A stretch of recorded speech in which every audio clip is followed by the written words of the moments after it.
Media के सभी साथी, नमस्कार। कालिम मेरा। सबसे पहले मैं भव्य स्वागत और आतिथ्य सत्कार के लिए राष्ट्रपति जी का हृदय से धन्यवाद करता हूं। कल जब से मैंने साइप्रस की धरती पर कदम रखा है, राष्ट्रपति जी और यहां के लोगों ने जो अपनापन और स्नेह दिखाया, वह सीधे दिल को छू गया। अभी कुछ देर पहले मुझे साइप्रस के इतने बड़े सम्मान से अलंकृत किया गया। ये सम्मान केवल मेरा नहीं, 140 करोड़ भारतीयों का सम्मान है। यह भारत और साइप्रस की अटूट मित्रता की मोहर है।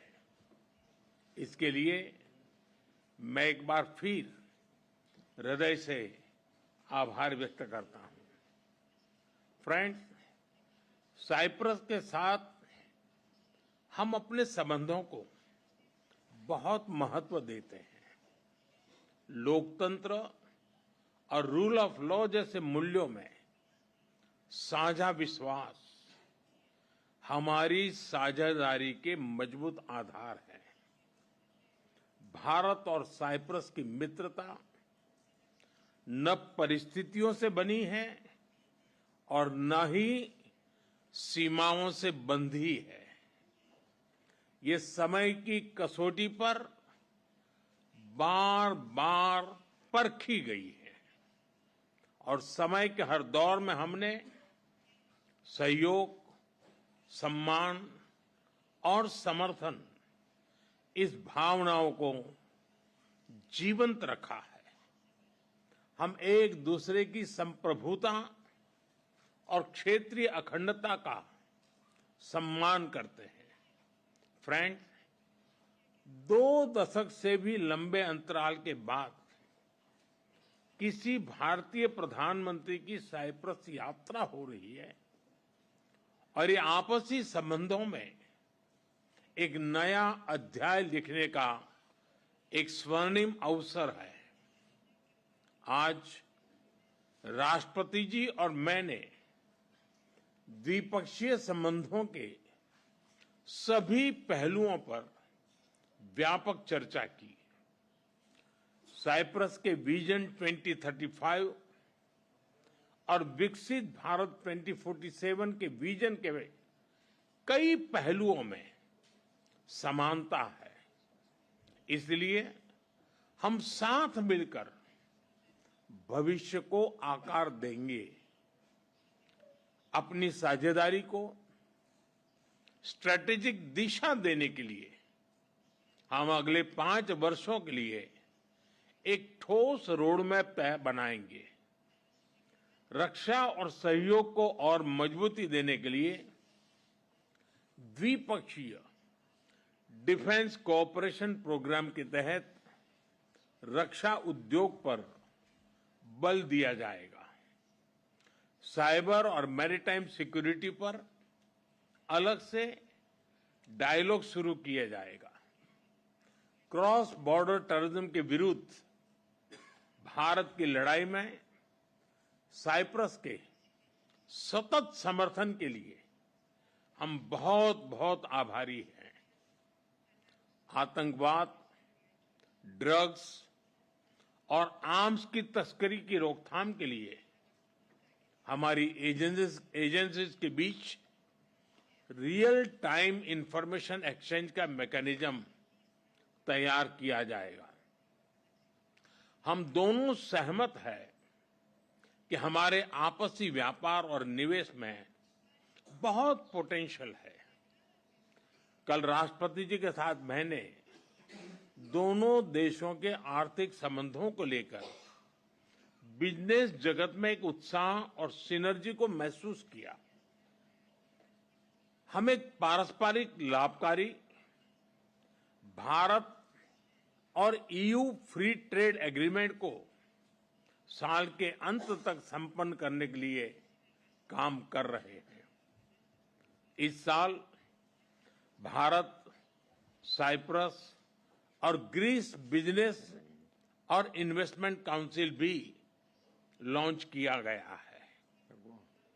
इन इनिशिएटिव से दोनों देशों के बीच आपसी व्यापार और निवेश को भी बल मिलेगा। Technology, innovation, health, agriculture, renewable energy, climate justice जैसे क्षेत्रों में आपसी सहयोग पर भी विस्तार से बात हुई है। साइप्रस में योग और आयुर्वेद के प्रसार को देखकर हम उत्साहित हैं। भारतीय टूरिस्ट के लिए भी साइप्रस एक पसंदीदा डेस्टिनेशन है। उनके लिए डायरेक्ट एयर कनेक्टिविटी बनाने पर जोर दिया जाएगा। हमने निश्चय किया कि मोबिलिटी एग्रीमेंट को जल्द पूरा करने के लिए काम किया जाएगा। फ्रेंड्स, यूरोपियन यूनियन में साइप्रस हमारा विश्वसनीय पार्टनर है। अगले वर्ष साइप्रस की यूरोपियन यूनियन अध्यक्षता के लिए हम शुभकामनाएं देते हैं। हमें विश्वास है कि आपकी अध्यक्षता में भारत और ईयू संबंधों में नए आयाम जुड़ेंगे। वीएन को समकालीन बनाने के लिए जरूरी रिफॉर्म्स को लेकर हमारे विचारों में समानता है। साइप्रस द्वारा सिक्योरिटी काउंसिल में भारत की स्थायी सदस्यता का समर्थन करने के लिए हम आपके आभारी हैं। पश्चिम एशिया और यूरोप में चल रहे कॉन्फ्लिक्ट को लेकर हम दोनों ने चिंता व्यक्त की है। इनका नकारात्मक प्रभाव केवल उस क्षेत्र तक सीमित नहीं है। हम दोनों मानते हैं कि यह युद्ध का युग नहीं है। संवाद से समाधान और स्थिरता की बहाली ये मानवता की पुकार है। मेडिटरेनियन क्षेत्र के साथ कनेक्टिविटी बढ़ाने पर भी हमने बात की। हम सहमत हैं कि India middle east Europe economic corridor से क्षेत्र में शांति और समृद्धि का मार्ग प्रशस्त होगा।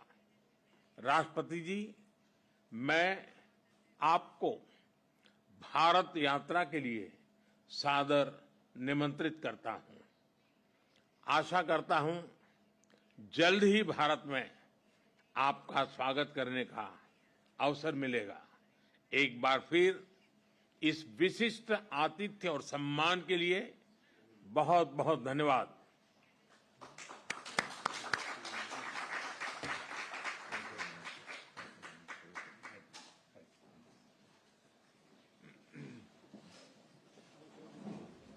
आप ये दृश्य देख रहे थे सीधे